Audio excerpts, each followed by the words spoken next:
Je l'ai dit en titre, vulgarisation de la Charte africaine de la démocratie, des élections et de la gouvernance. Les bureaux de la représentation de l'Union africaine en RDC sensibilisent les acteurs étatiques à travers un atelier plaidoyer de 3 jours pour une participation effective des citoyens au processus démocratique de développement et de gestion des affaires publiques. Une Afrique intégrée, prospère et pacifique reste les vœux de l'organisation continentale. À travers cette rencontre de Kinshasa dont les travaux ont été lancés lundi, les bureaux de la représentation spéciale de l'UNRDC entend relever ce défi.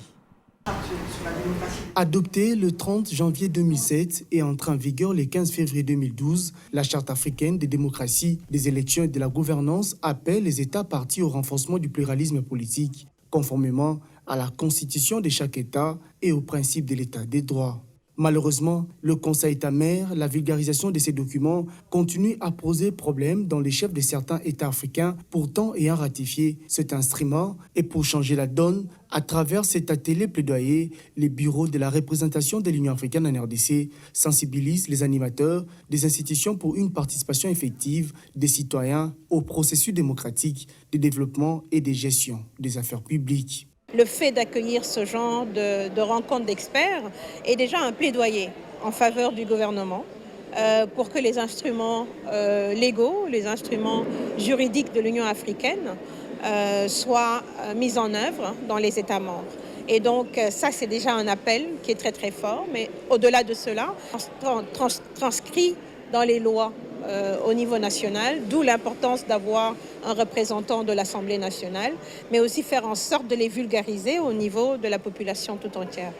Le choix de la capitale congolaise n'est pas fortuit pour abriter cette rencontre régionale, car selon le premier vice-président de l'Assemblée nationale, le Congo-Kinshasa s'est résolument engagé à consolider davantage les acquis de la démocratie, des bonnes gouvernances et de l'état des droits, conformément à la vision du président Félix Tshisekedi.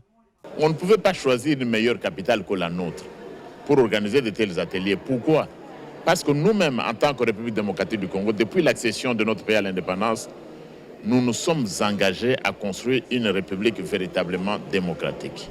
Donc ce sont des travaux qui sont les bienvenus dans notre pays, d'autant plus qui vont nous permettre à nous-mêmes aussi Congolais de faire un pas de plus, de contribuer davantage à la consolidation de l'état des droits et du constitutionnalisme dans notre pays.